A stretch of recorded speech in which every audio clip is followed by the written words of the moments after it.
This week on Storyboard, we are in an exclusive chat with Amit Singhal, Managing Director and CEO Asian Paints, on their latest campaign for Royale Glitz featuring Deepika Padukone and Karan Johar. He's also speaking about their focus on premiumization, how they are amping up their ad spends around the festival and the impact of new entrants into the decorative paints on their business. We have Kate Biddow, Director of News Partnerships for Google APAC, speaking about Google's initiatives on localization and personalization in India and Google's fight against misinformation and much more. Hello and welcome to Storyboard. I'm Shibani Gharat.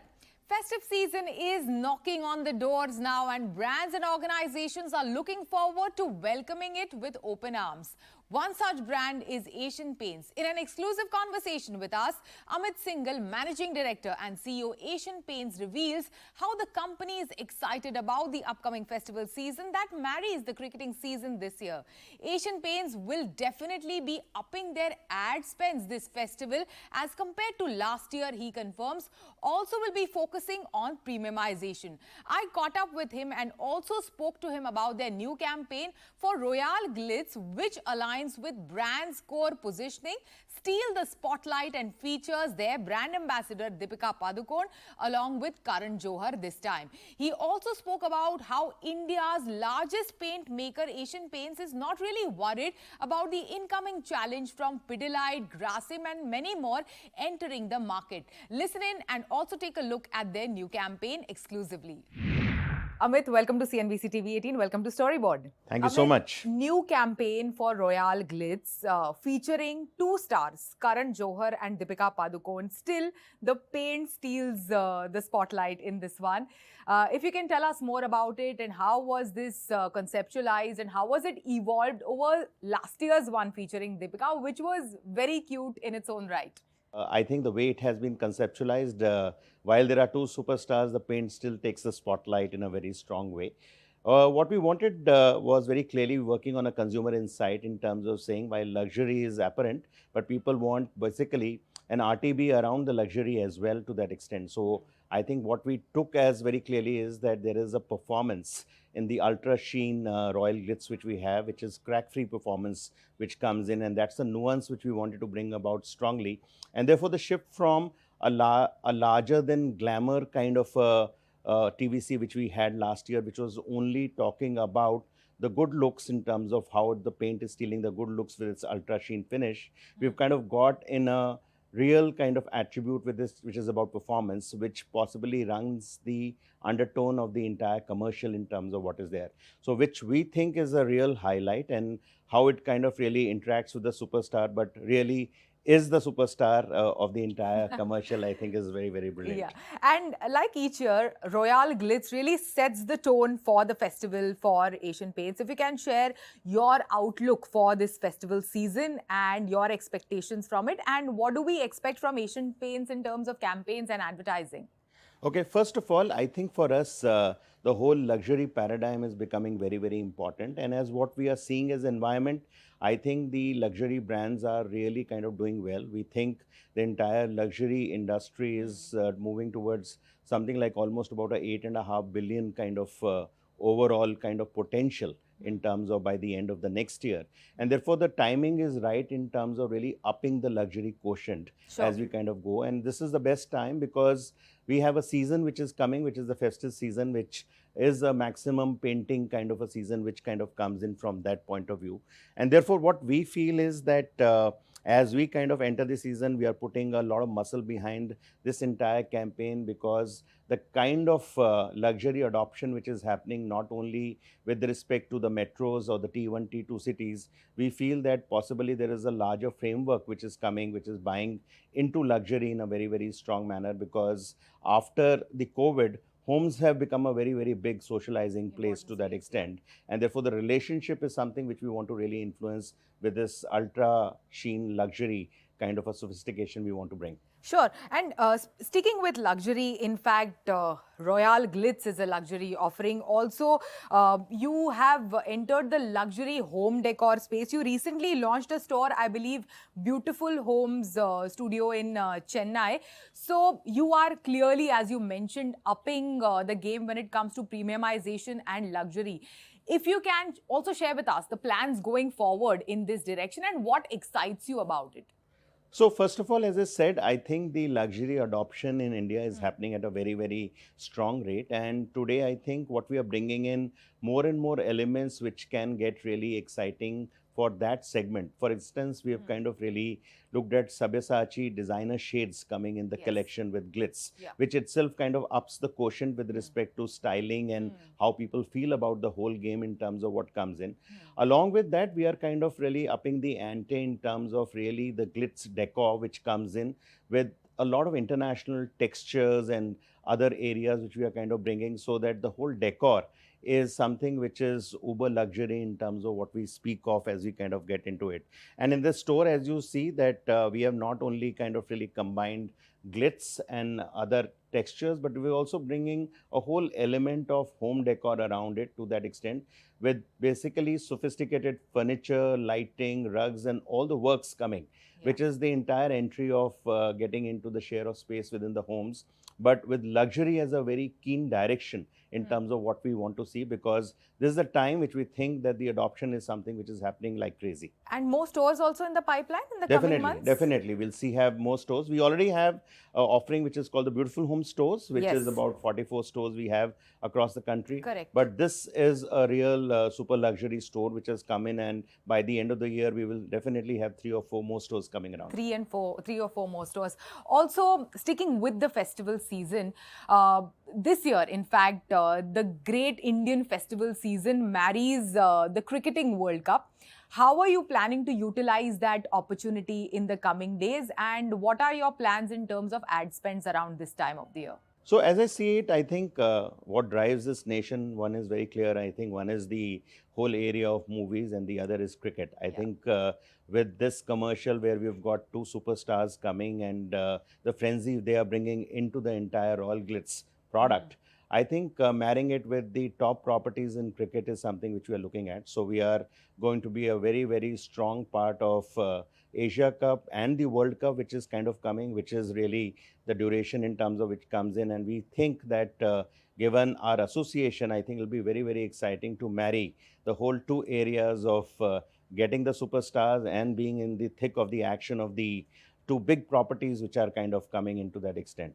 Correct. And more spends this year as compared to last year from Asian Paints? Definitely. So I think we are upping the spends from a point of view of at least about another 15% kind of a jump in terms of what we want to see. And it's not only that you're looking at TV, we are looking at almost a 360 degrees, whether it is below the line, whether it is from the point of view of outdoor, or whether it is from the point of view of print and TV combined together along with some of the properties which we spoke of. We are part of some impact properties like KBC. We have the, the whole area of the spotlight wall, which kind of we interact with KBC in a very strong manner. Yes. So we look at some really strong, impactful properties coming in and really upping the spends. Yeah. And what about the rural and the tier 3, tier 4 markets? Uptick in demand in rural and the tier 3, tier 4 markets. So what are your plans over there around the festival season? So we have definitely seen that when we moved into Q1 of this year, that the rural spends have kind of gone up, and we have seen good amount of growths coming from the rural sector as well. And given the fact that season is a very, very big time when painting comes in a big way, we are looking at forays coming with respect to both the premium and the luxury products there as well. Because what we are finding is that some of the T3, T4 cities also, the propensity to kind of really get the best within their homes is something which is very high, given the enlightenment through internet and the travel people are kind of undertaking. And therefore, we feel that it's the right moment in terms of really getting into even the premium, the luxury for the real rural belt to that extent, apart from the upgradation and the smart emulsions in terms of which we already have. And there is a demand for that. Definitely, because we see that today the prime homes in terms of even these cities, inside is something which is a very, very big place to showcase, and that becomes your status. And that is something which people are really kind of going, and they are saying, I want the best paint and I have the affordability to put the best paint inside. Yeah, so luxury is the name of the game, considering that there are new entrants into the decorative paints market and fairly established players like Grasim, like Pidilite entering the market. How does it also, change or tweak your strategy? What are you doing different? Actually, I've always maintained that competition has always been there in the industry, and I don't think so that this new competition really worries us, because the strength of the brand, the strength of the supply chain in terms of what we bring onto the table, apart from the innovations like Royal Glitz, which we have kind of got, it is the first of its kind ultra sheen crack-free paint in terms of which is there. So we feel that from those points, possibly the newcomers would not be able to kind of really see that they can get into the luxury space so well to that extent. It's all about cost and price, which would possibly they would be fighting on to that extent. So our strategy is very clear that keep on the work in terms of adding equity to the brand, look at keep on playing on your strengths, look at innovation, and look at concentrating in terms of your entire distribution strategy, which is very strong. And which also, these fairly established players entering into, the decorative paints business have great distribution strategy, also a history of creating robust brands in their own right. So what is your perspective? How will it change the dynamics?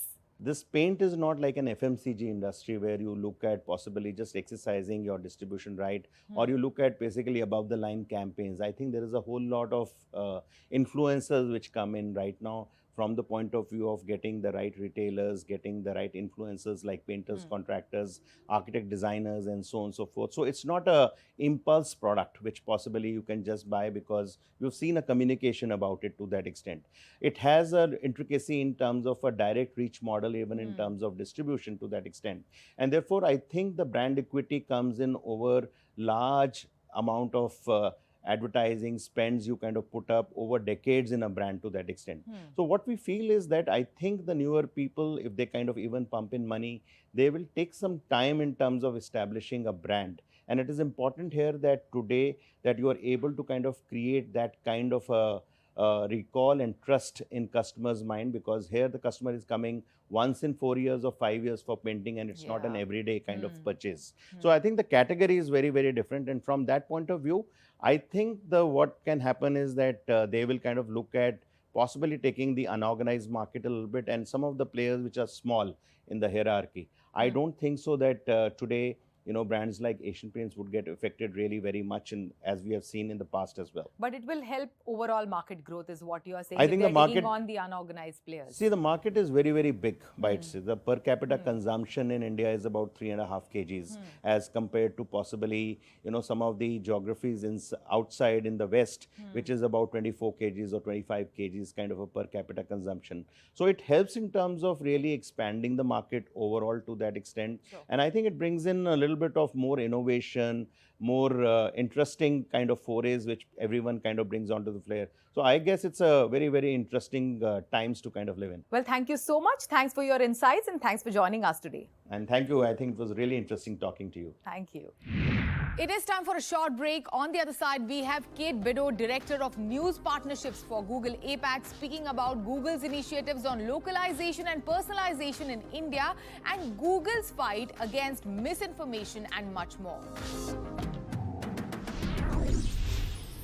Welcome back, and now Storyboard 18 Soumya Tiwari is in conversation with Kate Bidot, Director of News Partnerships for Google APAC. She was recently visiting India. We caught up with her on the sidelines of her visit and spoke to her about Google's stand on the use of generative AI in news, their initiatives on localization, and how is this tech giant fighting misinformation. Listen in. Everybody is talking about artificial intelligence, AI, and generative AI. And I wanted to understand the kind of impact you think it has on the news industry and what Google is doing about it. There is enormous potential and opportunity for creating operational efficiencies. We're talking to newsrooms who are using AI in a range of different ways, which are all very exciting, users that the organizations themselves are developing, things like using AI to create standard reports around things like weather or stock markets, where it's highly data-driven. And what I'm hearing, and particularly I'm hearing it this week, being here in Delhi, is that is allowing newsrooms to spend more time on things like ground reporting because they're spending less time on process. And I believe that's one of the trends that we will see emerge, is a reconnection with what is unique and special about journalism as we free up some of the obligations elsewhere through the use of efficiency gaining techniques and tools. But the other thing I would say is it's very early days, and we need really strong partnerships and really open conversations as we navigate the different ways that this technology can be used. And we're very keen to hear how people are using it. And we're also very keen to listen to concerns as we shape our own responsible responses to the opportunity that the technology brings. Tell us a little bit more on personalization and localization of news, and what are the exciting initiatives that are happening in the India market? Well, I think when we look at the India market, our investment in bringing India languages to the fore has been something that's been happening over time. And so today's announcement, where we've added 2 new languages to Google News, is such a great example of that continued investment. And we've recently run some research on the Indian language user, and we're seeing things that I think possibly have surprised the industry a little bit in regards to how educated they are, how attractive they are from an advertiser perspective. And so our hope is that by creating more platforms and sharing our research and really partnering with the news industry to ensure that there is quality content available regardless of language, we're able to deepen the relationship between the news industry and connect them to users regardless of language, and provide further deeper opportunities. And so today's announcement is just the next step in what has been a very long commitment looking back, and will be a very long commitment looking forward. We have this huge issue of misinformation, especially on digital, news platforms, and social media, of course, adding to it, amplifying it further. What is Google doing to fight misinformation in India? So this is one of the biggest challenges that we see globally, but particularly in India, and as we head into the elections next year, it is even more important. And so again, we have a legacy. If you have a look at things like the fact-checking network that we've established, our team has trained more than 43,000 journalists in creating collaborations around misinformation, so that we can help newsrooms identify and stamp out misinformation and hoaxes when they see it. We also, on the other side of the equation, invest very heavily with users in media literacy campaigns. And it's important to us that we are helping users, not just students or young people, but anybody who is digitally literate and savvy, to think critically about what it is that they're seeing. Where did it come from? What was the source? How can they make sure that they are not inadvertently perpetuating misinformation? And then finally, we're looking at our tools and how we can use our tool set to be able to improve signals within our platforms. So we are launching a increased fact check presence on our platforms, and poll check as we go into the elections. And so when we think about how we fight misinformation, we firstly think of it as having to be a collaboration and a partnership. When we think about our relationship with the news industry in regards to misinformation, it comes down to 3 pillars. The first is what are we doing in collaboration with newsrooms? Second is how are we educating the user? And the third is what can we do from a product perspective to ensure that those 2 pieces come together efficiently?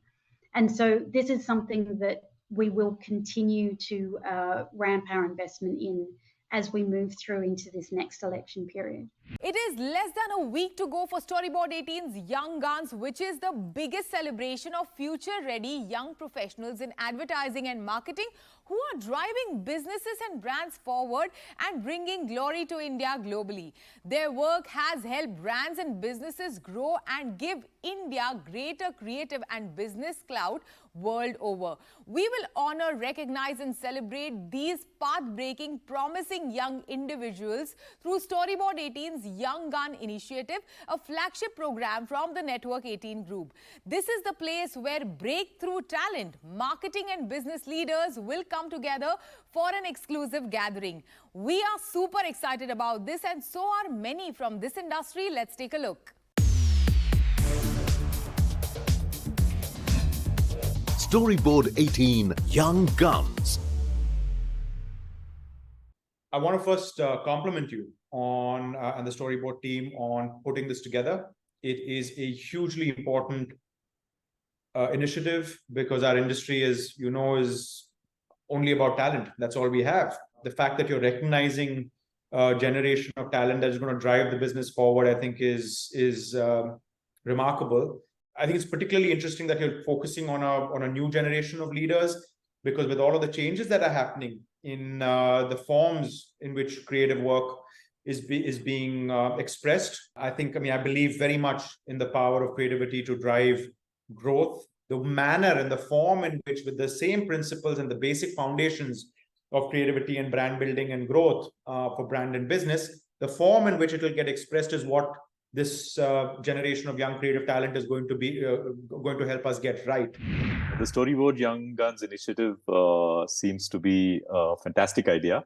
The way they have adapted to technology and all the exciting stuff that's available today, it's really making the advertising product stand out in global forums. A country like India, which is so diverse, which is so full of, multiple cultures, different sounds, colors, sights, and all of that, makes it a very, very interesting cocktail for anyone who's in the creative industry to really thrive. So no doubt that we're really going to rule the world as far as creativity is concerned in the years ahead. To be told for some time now, I don't think we've paid enough heed to nurturing young talent, getting the best talent into the industry. So I feel an event such as this brings focus to what this industry is all about, which is young people and youthful energy. And events like this bring that spotlight on the future of our business, which is the young talent. I think the future of creativity is very bright. And I always say that this is the best time to be in the business of creativity because, the whole palette of what creativity can play with today is so wide and it's so variety-full. That's fantastic. So no longer do you have to play only with a headline or a jingle or a video, but you could be solving a problem using data. You could be solving a problem using technology, right? You could be solving upstream business problems. You could be solving human problems which matter to business and so on and so forth. So I feel it's the best time to be in the business of creativity. I think it's one of the most exciting times for marketers around the world because you have so many tools to work with and so much rich data. It's a plethora that can drive performance marketing and insight to do more creative things. So that to me is a great area to work in over the next decade. And I would encourage all of the marketers of today to really understand how to apply AI in what you do. AI won't take jobs. It will take people's jobs that don't know how to use AI to apply it to their jobs. So I think we have to teach all of the positions in an organization how to apply AI to what we do. YoungGuns is a great platform which is bringing both the creative revolution and the tech revolution together and anchoring it on the people who are making it happen and celebrating them. Ad industry itself is going through a dramatic change. The lines are blurring dramatically into what is an ad, what is a piece of content, what's entertainment, what's always on, what's digital, what's mass media. So many lines are blurring there as consumers kind of are spending more and more time very, very differently from what they were a couple of years ago. So I think that's one thing that's going to change. Therefore, what happens with creativity in the ad industry in terms of these blurred lines between what's creative, what's content, what's entertainment, and what's media, and what's et cetera, et cetera. So I think that blurred lines is going to be an interesting one to navigate. With that, it's a wrap on Storyboard this week. You can catch all of our content on Facebook, Twitter, and YouTube. Thanks for watching. We will be back same time next week. See you soon.